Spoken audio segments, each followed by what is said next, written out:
Captain Jake Morrison stood on the bridge of the U.E.'s horizon, watching the stars drift slowly past the main view screen. The ship had been traveling through empty space for 3 weeks now, mapping star systems at the edge of human territory. It was quiet work, but someone had to do it. Earth needed to know what was out there in the dark. The bridge was small, but comfortable. Lisa Barnes sat at her communication station, listening to the usual radio static that filled space between. The stars. Dr. Alex Chun worked at the science station, studying readings from their long-range sensors.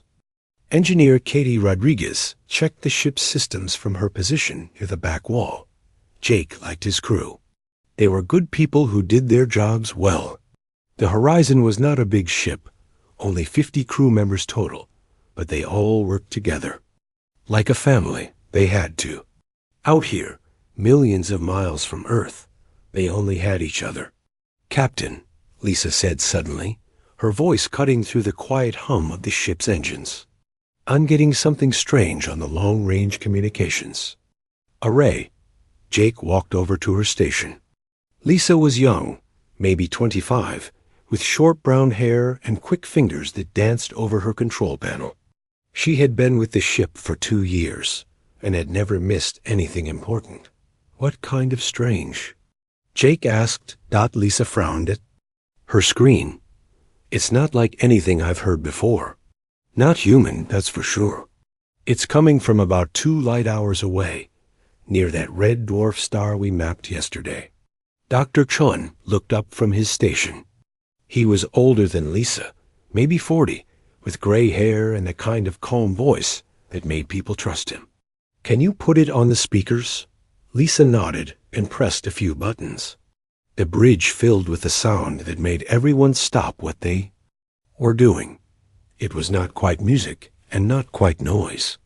It had a pattern to it, like someone tapping out a rhythm, but the rhythm was made of sounds no human throat could make.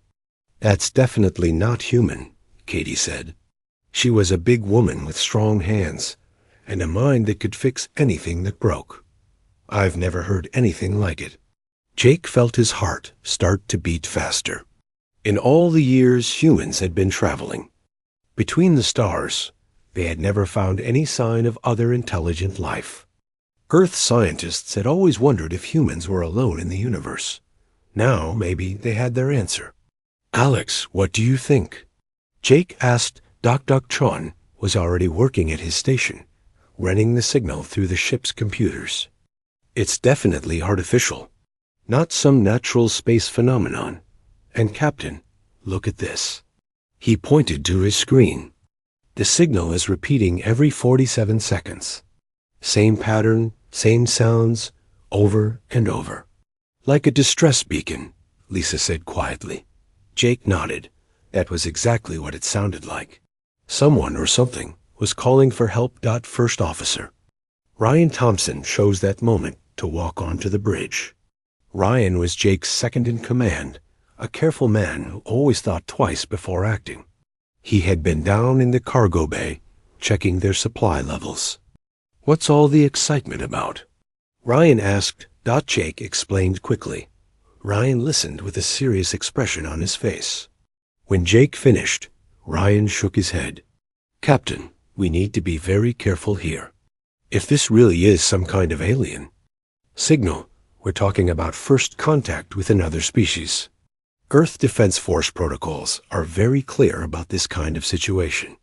We should report back to headquarters and wait for instructions." Jake understood Ryan's concerns. The man was right to be careful. But Jake also knew that if someone was in trouble, waiting for orders from Earth could take weeks. By then, whoever was sending the signal might be dead. "Lisa, can you get a fix on exactly where the signal is coming from?" Jake asked. Lisa worked at her controls for a few minutes. "Got it, Captain. It's coming from a point in space about 50 million miles from that red dwarf. There's nothing on our star charts for that location."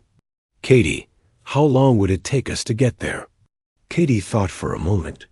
At full speed, about 6 hours. Jake looked around at his crew. These people trusted him to make the right decisions. Earth had sent them out here to explore and learn. Maybe this was the most important thing they would ever learn. Alex, keep analyzing that signal. See if you can figure out anything else about it. Lisa, plot a course to the signal's origin. Katie, make sure our engines are ready for a long burn. Captain, Ryan said, his voice tight with worry. Are you sure about this? We don't know what we're flying into. It could be dangerous. Jake had been a ship captain for 10 years. He had made a lot of hard choices in that time. But this one felt different. This felt like the kind of choice that could change everything. Ryan, I know you're worried. I'm worried too. But someone out there is asking for help. If we were the ones in trouble, floating in the dark between the stars, wouldn't we want someone to answer our call? Ryan was quiet for a long moment. Then he nodded. You're right, Captain. What are your orders? We go take a look. But we go carefully. Full shields, weapons ready, all sensors active. If we see anything that looks dangerous, we get out of there fast. The crew moved quickly to carry out his orders. Lisa set their course. Katie fired up the engines. Dr. Chun continued, studying the mysterious signal. Within minutes, the horizon was racing through space toward whatever was waiting for them. In the dark dot, Jake stood in the center of his bridge and watched the stars. In 6 hours, they would either make the most important discovery in human history, or they would find nothing but empty space and broken dreams. Either way, Jake Morrison and the crew of the UES Horizon were about to find out if humanity was truly alone in the universe. The signal continued to repeat, calling out across the void, and the small human ship rushed to answer its plea for help. 6 hours later, the UES Horizon dropped out of faster-than-light travel. Captain Jake Morrison gripped the arms of his command chair as the ship shuddered back into normal space. The main view screen showed nothing but stars and darkness. Sensors are picking up something, Dr. Alex Chun said from his station. His voice was tight with excitement. It's big, Captain. Really big. Put it on screen, Jake ordered. The view screen changed, and everyone on the bridge went quiet. Floating in the darkness ahead of them was a ship unlike anything humans had ever built. It was beautiful and terrible at the same time. The hull was smooth and curved, like it had been grown instead of built. Strange lights pulsed along its surface in patterns that hurt to look at too long. My God, Lisa Barnes whispered from her communication station. It's huge. It must be 3 times the size of our biggest battleship. The alien vessel was clearly damaged. Pieces of its hull were missing, and what looked like green fluid was leaking from several holes. The ship was spinning slowly, end over end, completely out of control. Life signs? Jake asked. Dr. Chun worked at his controls. I'm reading something, but it's not like anything in our databases. The readings are weak and getting weaker. Katie, take us closer, but keep our distance. If that thing explodes, I don't want us caught in the blast. Engineer Katie Rodriguez nodded and worked her controls. The horizon moved slowly toward the alien ship. As they got closer, Jake could see just how badly damaged it was. Whatever had happened to this vessel, it had been violent. Captain, Lisa said suddenly, the signal is coming from that ship, and I think I'm getting something else. It's very faint, but it might be some kind of language. Jake felt his heart racing. If Lisa was right, they were about to make first contact with an alien species. Everything they said and did in the next few minutes could decide the future of both races. Can you clean up the signal? Jake asked. Lisa worked at her station for several minutes. Slowly, the sounds became clearer. It was definitely a voice, but like nothing any human had ever heard. The words, if they were words, sounded like music mixed with wind chimes. It's repeating the same message over and over, Lisa said. I think they're trying to communicate. Alex, can our computers translate it? Dr. Chun shook his head. Not yet. We need more data. But Captain, I think I know what happened to them. Look at these readings. Dr. Chun put his sensor data on the hill. Main screen. The alien ship was covered in what looked like burn marks and impact craters. But the damage was strange. It was not random like it would be from a battle or an asteroid strike. It looks like something tried to cut the ship apart, Katie said. See those marks? They're too clean to be from explosions. Someone or something did this on purpose. Jake studied the damage patterns. Katie was right. Someone had attacked this ship, and they had done it with weapons that could slice through metal like it was paper. Captain, Ryan Thompson said quietly, if something did this to them, it might still be out there. We should be very careful. Jake nodded. Ryan was right to be worried. But looking at the dying alien ship, Jake knew they could not just leave. Whoever was on that vessel was in trouble, and they were the only ones who could help. Lisa, keep trying to communicate with them. Let them know we're here to help. Alex, scan for any other ships in the area. Katie, prepare a boarding party. We might need to go over there. Sir, Ryan said, are you sure that's wise? We don't know anything about these beings. They could be dangerous. Look at their ship, Ryan. They're dying. Whatever they are, they need help, and we're the only ones here to give it. As if to prove Jake's point, the alien ship suddenly shuddered.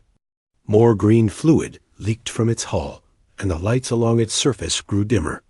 Captain, Lisa said urgently, I think I got through to them. The signal changed. They are responding to us. The new sounds were different from the distress call. They were still musical, but there was something else in them now. Hope, maybe, or desperation. What are they saying? Jake asked, I don't know yet. But Captain, I think they're trying to tell us something important. A pattern is more complex. Now, it's not just a cry for help anymore. Dr. Chun looked up from his sensors. Captain, I'm picking up movement inside their ship. Whatever's in there, it's still alive. But not for much longer. Their life support systems are failing. Jake made his decision. Katie, get a rescue team together. Medical supplies, cutting tools, emergency life support. We're going aboard that ship. Sir, Dr. Chon said, we don't know what kind of atmosphere they breathe. We don't know if our equipment will work over there. We don't even know if they'll see us as friends or enemies. Jake stood up from his command chair. Then we'll find out. But we're not going to let them die without trying to help. That's what makes us human. The alien ship continued to spin in the darkness, its lights growing weaker with each passing moment. On the bridge of the horizon, the crew prepared for humanity's first contact with another intelligent species. None of them knew what they would find aboard the alien vessel, but they were determined to try. In the cold emptiness of space, two very different species were about to meet for the first time, and nothing in the galaxy would ever be the same again. Captain Jake Morrison put on his spacesuit in the Horizon's airlock. The suit was heavy and made moving difficult, but it would keep him alive in the cold emptiness of space. Behind him, Dr. Susan Walsh checked her medical equipment one more time. Security Chief Ben Parker loaded extra power cells into his cutting tools. Remember, Jake said over the radio, we don't know what we're going to find over there. Stay together, watch each other's backs, and be ready for anything. The small shuttle carried the three humans across the space between the two ships. As they got closer to the alien vessel, Jake could see just how beautiful it was, even damaged. The hull seemed to change color as they watched, shifting from blue to purple to green, like oil on water. There, Dr. Walsh pointed. That looks like an airlock. The alien airlock was different from human designs, but the basic idea was the same. Ben Parker used his cutting tools to carefully open the outer door. Green gas hissed out into space, glowing faintly in the starlight. "That's their atmosphere, Doctor," Walsh said. "It's thicker than Earth air, and there's more oxygen. We can breathe it if we have to, but keep your suits on for now." They entered the alien ship through the airlock. The inside was as strange as the outside. The walls curved in impossible ways, and everything glowed with soft light that had no source Jake could see. The air was warm and smelled like flowers mixed with metal. "This way," Jake said, following the signs of damage deeper into the ship. They walked through corridors that were too tall for humans and too narrow at the same time. Strange symbols covered the walls, probably writing in the alien language. They found the first alien in what might have been a control room. It was lying on the floor near a bank of controls that looked more like musical instruments than computers. The creature was tall, maybe 7 feet, with skin that looked like colored glass. Its arms were too long and too thin, and it had 4 fingers on each hand instead of 5. "Is it alive?" Jake asked. Dr. Walsh knelt beside the alien and checked it with her medical scanner. "Barely. It's badly hurt, but I think I can help it." As Dr. Walsh worked, Jake looked around the control room. The damage here was worse than on the outside of the ship. Something had torn through the walls like they were made of paper. Scorch marks covered everything, and broken pieces of alien technology lay scattered on the floor. "Captain," Ben Parker called from across the room. "You need to see this." Jake walked over to where Ben was standing. On the wall was what looked like a screen, but instead of showing pictures, it showed patterns of light that moved and changed. As Jake watched, the patterns formed into something he could almost understand. "It's trying to communicate," Jake realized. "The ship's computer is still working." The patterns on the screen changed, becoming more complex. Then suddenly, Jake heard a voice. It was speaking English, but the words were wrong, like someone trying to speak a language they had just learned. "Help. Need help. Danger comes." How is it speaking our language? Ben asked. Dr. Walsh looked up from the alien she was treating. "It must have learned from our radio signals." "Captain, this one is waking up." The alien's eyes opened. They were large and completely black, like looking into deep water at night. When it saw the humans, it made a sound like wind chimes in a storm. Its skin changed color, cycling through red and orange and yellow. "Easy," Jake said, holding up his hands to show he was not armed. "We're here to help." The alien tried to sit up, but was too weak. It spoke in its musical language, and somehow the ship's computer translated the words into English. You are the Deathworlders," the computer voice said. "The stories. We thought they were just stories." "Deathworlders?" Jake asked. "What does that mean?" The alien skin shifted to a deep blue color. "Your world. It is a death world. Gravity too strong, weather too violent, creatures too dangerous. Most species die just thinking about such a place." Jake looked at Ben and Dr. Walsh. Earth seemed perfectly normal to them. They had no idea other beings would see it as a dangerous death trap. "We are Kalari," the alien continued through the computer. "My name is Thaiziska. We fled. The Devourers came to our world." "Devourers?" Dr. Walsh asked. Thaiziska's skin turned black with fear. "Machines that eat. They consume everything organic and make more of themselves. They destroyed our home, killed billions. We are all that escaped." "How many of you are on this ship?" Jake asked. 12 still live, but not for long. Ship is dying. Life support failing." Jake made a quick decision. "We're taking you to our ship. All of you. We can keep you alive until we figure out what to do next." Thaiziska's skin flickered with colors Jake could not name. "You would do this, even though we are strangers?" Even though it might bring danger to you? That's what people do, Jake said simply. We help each other. It took 4 hours to move all 12 Kaleri to the horizon. They were all badly hurt, and 3 of them nearly died during the transfer.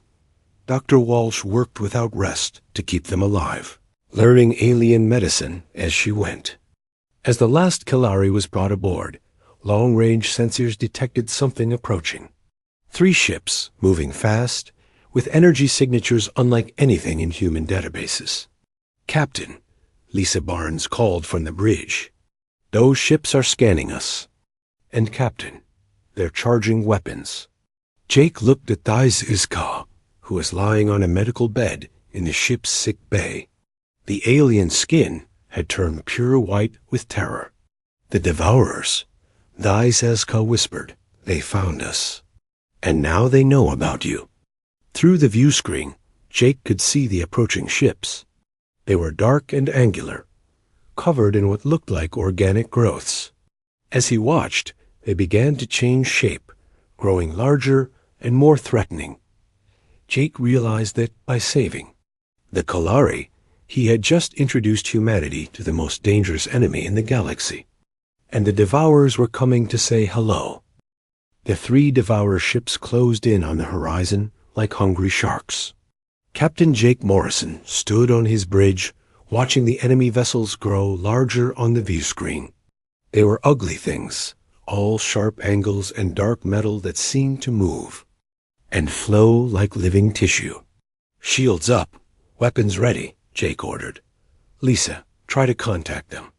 Lisa Barnes worked at her communication station. I'm getting something, Captain. It's not like the Kaleri music. This sounds like ... machines talking. The main view screen flickered, and suddenly Jake was looking at something that made his skin crawl.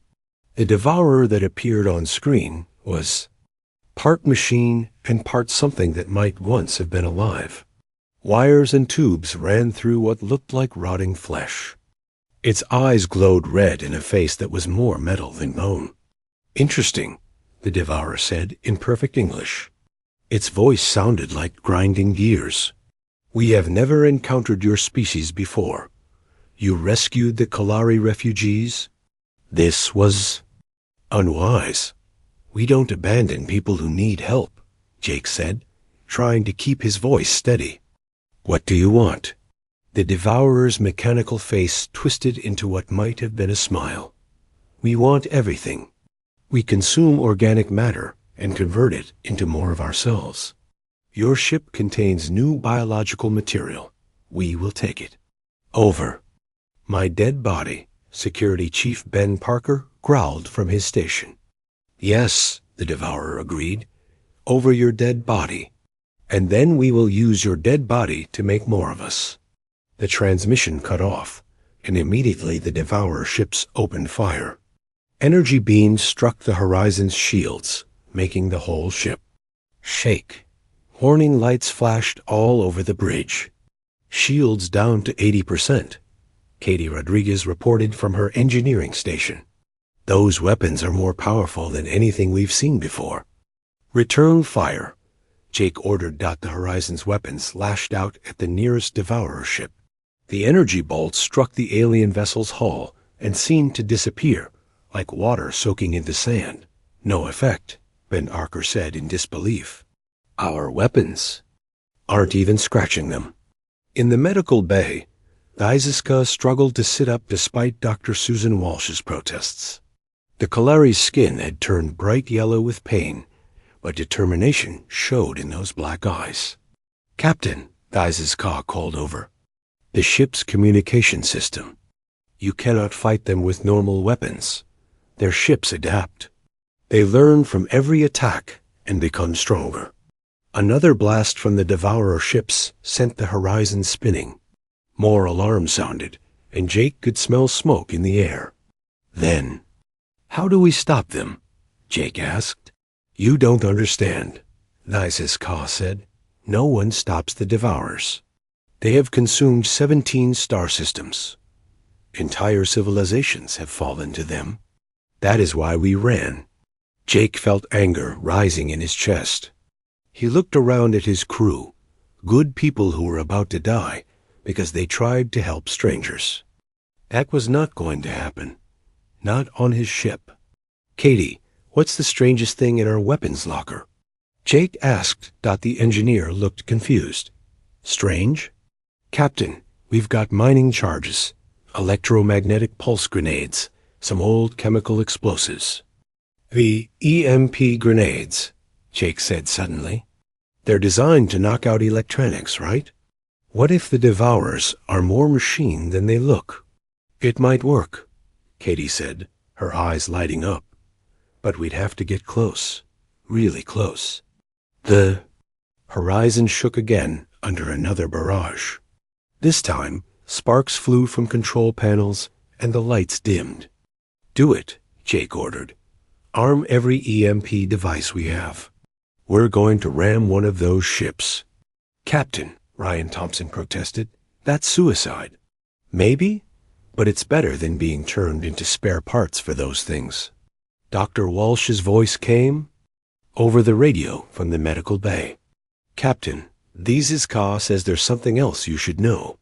The Devourers have never fought anyone from a death world before. They don't understand how tough you are. Jake smiled grimly. Then let's give them an education. Katie, full power to engines. Ben, prepare boarding parties. If we're going to die, we're taking some of them with us. The horizon suddenly accelerated straight at the nearest Devourer ship. The alien vessel seemed surprised by the bold move and tried to turn away, but it was too late. The human ship slammed into the Devourer's hull with tremendous force. Both ships spun through space, locked together. Jake picked himself up off the bridge floor, his head ringing from the impact. EMP grenades now, he shouted. Katie triggered. Every electromagnetic pulse device on the ship. Waves of energy swept through both vessels. The horizon's lights went out for a moment, then came back on as backup systems kicked in. But the Devourer ship went completely dark.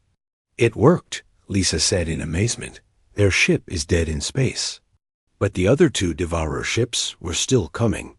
Jake could see them changing shape as they approached, growing new weapons and armor to deal with this unexpected threat. Ben, take a team over to that dead ship, Jake ordered. Find out what makes these things tick. The rest of us will try to hold off the other two. As Ben Parker and his security team prepared to board the disabled Devourer vessel, Jake realized something important. For the first time since the Devourers had begun their rampage across the galaxy, one of their ships had been stopped. Maybe humans really were different. Maybe being from a death world gave them advantages no one else had. The battle was far from over, but for the first time, the Devourers had met an enemy they could not simply consume and convert. The galaxy was about to learn what happened when an unstoppable force met an immovable object from Earth. Ben Parker floated through the dark corridors of the disabled Devourer ship. His helmet lights cut through the blackness, showing walls that looked like they were made of metal and bone mixed together. The EMP blast had killed all the ships. Power, but it had also revealed something important. The Devourers were not as much machine as they pretended to be. Captain, Ben said over the radio, you need to hear this. These things are mostly organic. The machine parts are just grafted on top. They're like some kind of infected living beings.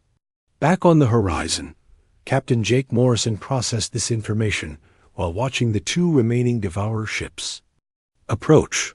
They were moving more carefully now, clearly surprised that their companion had been defeated. Infected with what? Jake asked. Dr. Susan Walsh answered from the medical bay, where she was studying readings from Ben's suit sensors. It looks like some kind of virus or parasite, something that takes over living tissue and replaces it with mechanical parts. Captain, if I'm right, these Devourers were once normal beings like us. Jake felt sick. The idea that the enemy had once been people made everything worse. But it also gave him an idea. Susan, if it's a biological infection, can you find a cure? Maybe, Dr. Walsh said. But I'd need samples. Living samples. The two remaining Devourer ships opened fire again. This time they were using different weapons, energy beams that seemed to eat through the Horizon's shields like acid. The ship shook violently, and more systems went offline. Shields at 20%, Katie Rodriguez reported. We can't take much more of this. In the medical bay, Siska spoke to Dr. Walsh in urgent musical tones. The ship's computer translated the words. Siska says the Kalari tried to find a cure for the Devourer infection, Dr. Walsh reported. They failed because they're not strong enough, but humans might be different. What does that mean? Jake asked. It means your immune system is much stronger than ours, the Kalari's translated voice explained. Deathworld organisms must fight off diseases that would kill most galactic species instantly. You might be able to resist the infection long enough to study it. Jake understood what Siska was suggesting. Someone would have to let themselves be infected with the Devourer virus and hope their human immune system could fight it off long enough to find a weakness. I'll do it, Jake said immediately. No, Dr. Walsh said firmly. I'm the medical officer. This is my job. Before Jake could argue, Ben Parker's voice crackled over the radio. Captain, I've got a problem over here. Some of these Devourer things are still alive, and they're waking up. Jake could hear sounds of struggle through Ben's radio. Metal scraping against metal, and something that might have been screaming. Ben, get out of there now, Jake ordered. Can't, Captain. They've got me cornered. But I found something. There's a control center here, and it's still partially active. I think I can learn how their ships work. The Horizon shook again under enemy fire. Sparks flew from control panels, and the smell of burning electronics filled the air. We're out of time, Jake said. Katie, do we have any more EMP weapons? Just one, Katie replied. But Captain, if we use it, we'll disable our own ship too. We'll be floating dead in space. Jake looked around at his crew. These people had followed him into danger because they believed in doing what was right. Now they were about to die for that belief. Dr. Walsh, how long do you need to study the infection? Jake asked. Give me 10 minutes with a living sample, and I might be able to find something. Ben Parker's voice came through the radio again, weaker now.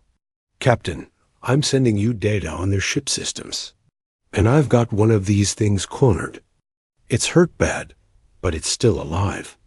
Jake made his decision. Ben, capture that thing and get back here. Katie, prepare the last EMP.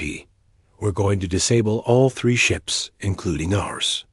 Sir, Ryan Thompson said, if we're all dead in space, how do we get out of this? Jake smiled grimly. We call for help. From who? Ryan asked. From Earth. It's time to tell them that humans aren't alone in the universe anymore. The next few minutes were chaos. Ben Parker fought his way back to the Horizon, carrying a badly injured, but still living Devourer. Dr. Walsh immediately began studying the creature while it was held in a containment field. Katie triggered the last EMP weapon, just as the enemy. Ships closed in for the killing blow. All 3 ships went dark, floating dead in space. But this time, the Horizon had backup systems that came online after a few minutes. The human ship was damaged, but alive. Susan, what did you find? Jake asked. Dr. Walsh looked up from her work, her face pale but excited. The infection has a weakness. It can't handle certain human proteins. Our immune system produces something that kills the virus. Captain, human blood might be the cure the galaxy has been looking for. Lisa Barnes called out from her station. Captain, I'm getting a signal. It's from Earth Defense Command. They want to know why we missed our last check-in. Jake walked to the communications station and picked up the microphone. In a few words, he would have to explain that everything had changed. That humans were no longer alone. That there was a war going on among the stars, and Earth was about to become part of it. Earth Control, this is Captain Morrison of the UES Horizon. We have made contact with alien life. We have refugees aboard who need help, and we have discovered that humanity may hold the key to saving the galaxy. There was a long pause from Earth. Then a voice replied, Captain Morrison, repeat your last transmission. Did you say alien life? Confirmed Earth Control. And they've been waiting for us. It turns out that being from a death world makes us the toughest species in the galaxy. And right now, the galaxy needs us. Jake looked out at the stars, knowing that everything was about to change. Humanity had answered an alien cry for help, and in doing so, had begun a new chapter in the history of the universe. The age of human isolation was over. The age of the Deathworlders had begun.